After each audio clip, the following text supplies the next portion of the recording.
तीन प्रकार कौन कौन से हैं? देखिए, नंबर 1,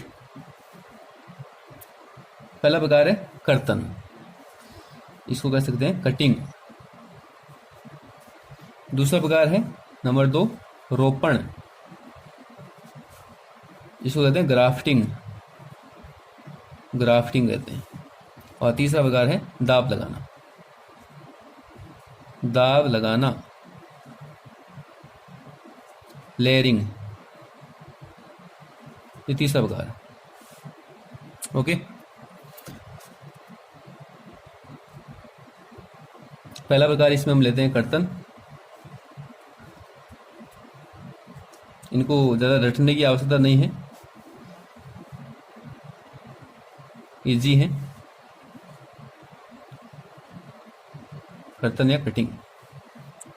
तो इसमें हम क्या करते हैं कि पादप का जो भाग जैसे जड़ है, तना है, इन पादप भागों को काटते हैं और काटने के पश्चात जो टुकड़े प्राप्त होते हैं, पादप के जो खंड प्राप्त होते हैं, जैसे हमने जड़ को काट लिया तो जड़ के कुछ खंड प्राप्त हो गए, तने को काट लिया या उसकी शाखाओं को काट कर कुछ टुकड़े प्राप्त कर लिए, खंड प्राप्त कर लिए, तो उन खंडों को हम मिट्टी में उगा देते हैं, लगा देते हैं और उन खंडों से नए पादप का निर्माण हो सकता है। तो ये कर्तन जो है ये भी हम दो प्रकार से हम लेते हैं यहाँ पर। एक तो आप यहाँ पर जड़ को काम ले सकते हो, तो पहला तो हो गया जड़, जड़ कर्तन कर सकते हो या इसको मूल कर्तन कर सकते हो। दूसरा प्रकार इसमें आता है तना कर्तन या स्तंभ कर्तन, इसको कर सकते हो। तो नाम से प्रतीत हो रहा है मूल कर्तन जो है, इसमें तो पादप की जो मूल है या जड़ है उसके टुकड़े करेंगे, उसके खंड प्राप्त करेंगे और उन खंडों को फिर मिट्टी में लगा दिया जाएगा और उनसे नए पादप तैयार हो जाएंगे।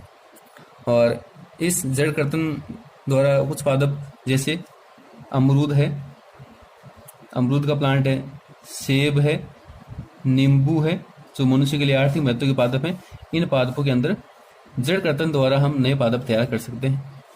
ठीक है, इसके बाद दूसरा है तना कर्तन। इसमें तना या शाखाओं को काटेंगे, उनके जो टुकड़े हैं उनको लगाएंगे मिट्टी में और उसके बाद नया पादप जो तैयार हो जाएगा। यहाँ जो है दोनों टेक्निक जो अपनी जैसे मूल कर्तन या तना कर्तन है, उसमें कुछ हार्मोन को भी हम यूज में ले सकते हैं, जैसे कि ऑक्सीजन हार्मोन होता है। ऑक्सीजन हार्मोन द्वारा जड़ या तने का जो खंड है उसको यदि एक सिरे को उपचारित कर और उसको मिट्टी में लगाते हैं तो जड़ों का निर्माण जो हो जल्दी हो जाता है। तो ऑक्सीजन हार्मोन का भी इसमें उपयोग कर सकते हैं जड़ कर्तन और तना कर्तन के अंदर। तना कर्तन में हम पादप की शाखाएं या तना जो है उसके टुकड़े लेंगे और उनको फिर अलग स्थान पर लगा देंगे। इस तकनीक के द्वारा हम कुछ एग्जाम्पल हैं, जैसे कि गन्ना है, गन्ने के अलावा अंगूर, गुलाब, बोगेनविलिया या और भी कुछ पादप हैं जिनमें हम तना कर्तन के द्वारा नए पादप का निर्माण कर सकते हैं। गन्ना की जो फसल वो बार बार उसमें बीज नहीं बोया जाता है, गन्ने का जो तना होगा उसके टुकड़े लेंगे और उसको ही बीज के रूप में उगा देते हैं और अगली फसल तैयार हो जाती है। ऐसे गुलाब में कर सकते हैं, अंगूर और बोगनविलिया में किया जा सकता है। तो कर्तन में इजी है, जड़ कर्तन में जड़ को काटेंगे, तना कर्तन तने को काटेंगे और जो खंड प्राप्त होंगे उनको मिट्टी में उगा देंगे और नए पादप तैयार हो जाएंगे। ठीक है, इसके बाद हम बात करते हैं रोपण और दाब लगाना। तो पहले हम ये दाब लगाना देखते हैं, लेयरिंग, क्योंकि रोपण थोड़ा बड़ा है। आज लास्ट जो अपना होगा वो दाब लगाना तक ही हम करते हैं, लास्ट होगा अपना दाब लगाना है। तो दूसरा हम ले रहे हैं दाब लगाना, इसको हम कह रहे हैं लेयरिंग। अब लेयरिंग जो है ये भी दो प्रकार से होगा। लेयरिंग में करते क्या है, जैसे यहाँ इस कर्तन में तो हमने क्या किया है कि जो हमने पादप तैयार किया, तो पादप तैयार करने के लिए क्या किया, पादप जो मूल पादप था उससे हमने जड़ ली, तना लिया और उसको फिर दूसरे स्थान पर उगाया।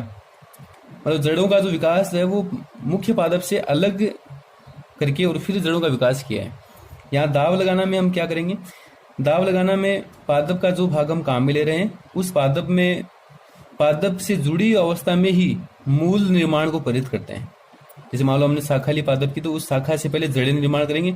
जब शाखा में जड़ें बन जाएंगी तो उस शाखा को फिर उस मुख्य पादप से अलग करेंगे और उस जड़युक्त भाग को फिर अन्यत्र या अन्य स्थान पर लगा देंगे। तो ये दाब लगाना जो है ये भी हम दो प्रकार से हम पढ़ते हैं। पहला यहाँ पर है टीला दाब विधि, टीला दाब विधि। इसको कहते हैं माउंड लेयरिंग, माउंड लेयरिंग।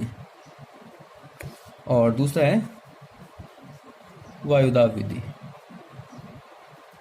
वायुदाब विधि इसको कहते हैं गुटी। दो मेथड है, ठीक है, टीलादाब विधि और वायुदाब विधि या गुटी द्वारा। ये दो मेथड है, इन दो मेथड के द्वारा हम पादप में कृत्रिम रूप से कायकसन करेंगे, अर्थात नए पादप का निर्माण करेंगे। तो पहला मेथड ले रहे हैं हम, पहला था टीलादाब विधि। टीलादाब विधि,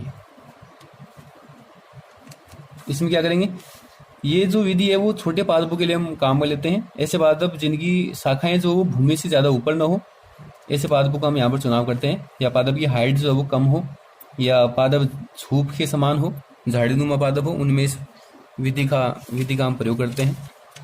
और इसमें करते हैं, जैसे मान लीजिए अपने पास एक पादप है, इस पादप में ये शाखाएं हैं, शाखाओं पर ये पत्तियां बनी हुई है, ये पत्तियां हैं, और ये पादप में नीचे वाली शाखा है, ठीक है, ये इसमें पर्ण लगी हुई, शाखाएं लगी हुई हैं। ओके, तो इसमें करते क्या है, हम पादप की जो सबसे नीचे वाली शाखा, जैसे ये जो शाखाएं हैं, ये इधर वाली और इधर वाली, ये जो शाखाएं इनको हम नीचे करते हैं, इस प्रकार से नीचे करेंगे।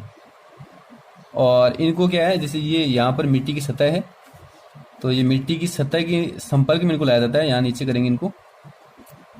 ये पादप का जो शीरा है वो स्वतंत्र अर्थात ऊपर की ओर छोड़ देंगे। ये जो भाग हम नीचे की ओर झुकाया, इस भाग को यहाँ हम मिट्टी की सहायता से दबा देंगे, इसके ऊपर मिट्टी डाल देंगे दोनों साइड में। ऊपर का भाग हमें काम नहीं लेना है, नीचे वाले जो शाखा है उनको भूमि के संपर्क में लाएंगे और फिर मिट्टी के द्वारा शाखा को दबा दिया जाएगा। ओके, अब ये जो भाग हम दबाया है, इस भाग पर ये शर्त है कि यहाँ पर 2 से लेकर 3 पर्व संधि होनी चाहिए।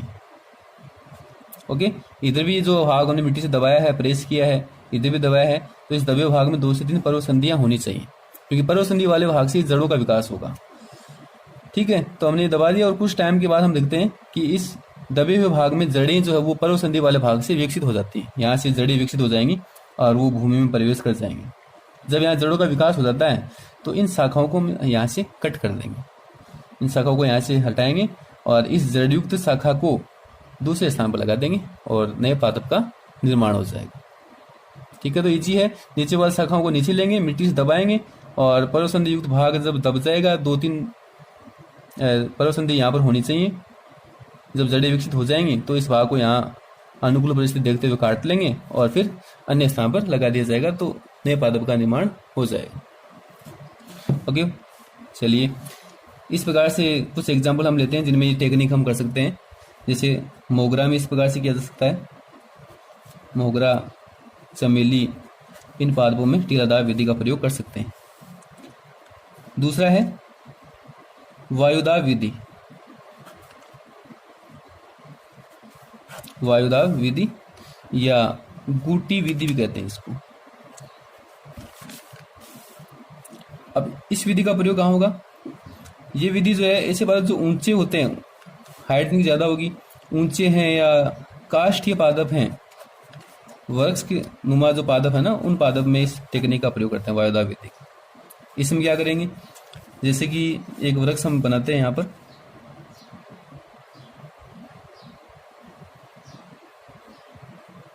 ये वृक्ष हो गया और ये इसमें यहाँ पर शाखा है, ये ऊपर वाली शाखा है,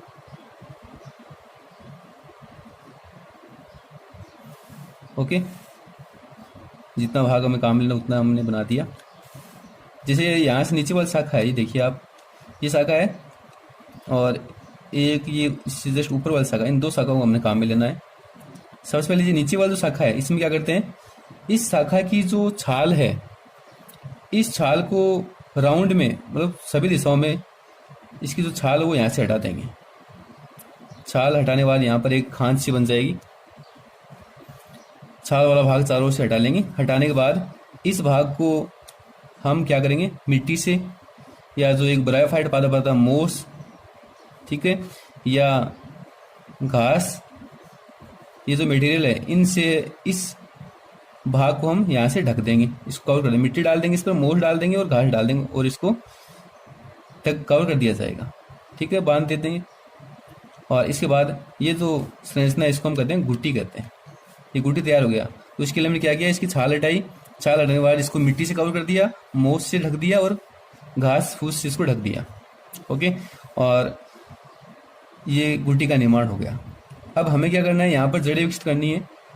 तो इस ऊपर वाले मेथड में टीलादार विधि में तो क्या था, ये भाग मिट्टी के संपर्क में था तो इस भाग को नमी मिल रही थी, लेकिन ये भाग वायु के संपर्क में, यहाँ इसको नमी नहीं मिलेगी। तो इसके लिए क्या करेंगे, जड़ें विकसित करने के लिए हम क्या करेंगे, यहाँ पर नमी की व्यवस्था करेंगे। नमी को कैसे करेंगे, यहाँ पर ऊपर वाली जो शाखा है उस पर कोई पात्र हम यहाँ पर लटका देते हैं। जैसे एक घड़ा या मटका मैंने यहाँ पर लटका रखा है,